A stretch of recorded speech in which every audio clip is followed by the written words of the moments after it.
Hi, this is Jeff Seal with Telecom Review, and we're here in Washington, D.C. with Marc Halbfinger, who's the CEO of PCCW Global.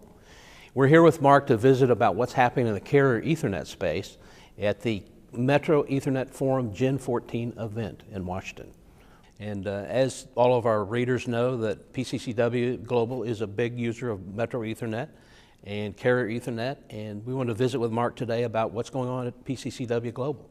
Marc, PCCW Global is one of the first carriers that was certified for Carrier Ethernet 2 for cross-border connectivity. Can you tell us a little bit about that and how that's helping your sales in both the wholesale and retail environments? Yeah, absolutely. 2.0 certification actually we took upon ourselves as a strategic imperative. We felt it was necessary to assure that all of the pre-sales, post-sales, operations, engineering teams were all accredited, so that we're able to provide a clear and defined service structure that's accepted across the industry. I think what was unique about what we did was that we took what was originally established as Metro standards and applied them across a global network infrastructure, and I believe we were the first to do so.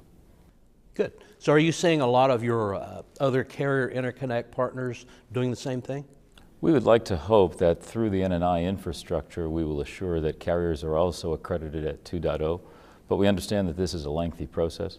In our MPLS environment today, we have over 140 carrier interconnects.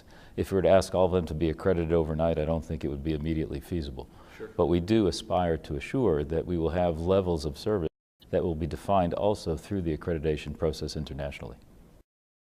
Now PCCW Global is expanding quite a bit into the African market.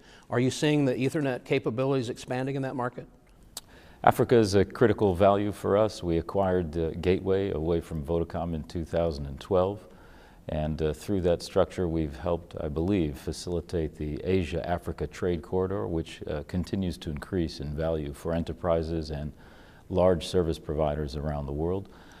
Surprisingly, I think that the Africa market is very aware of all the standardization requirements that are necessary. They're Ethernet aware, MPLS aware, and we're working closely with many of the African service providers in providing interconnect-based services to our end users and to theirs. Good. I know that PCCW Global is active in the Pacific Partner Group in interconnection between carriers. Can you tell us a little bit more about that? A Pacific Partners meeting was a group that was established by AT&T some years ago, originally around the concepts associated with wholesale voice. In recent years, AT&T has driven the importance of data services being delivered through that organization. It brings together many of the Asian service providers in creating common grounds for interconnect and interaction amongst them so that commonly we can serve mostly enterprise end users in a sensible manner. Good. Well, Marc, thank you for coming here and visiting with Telecom Review today. We appreciate it. Real pleasure. Real pleasure. Always good to see you, Jeff. Thank you. Thank you.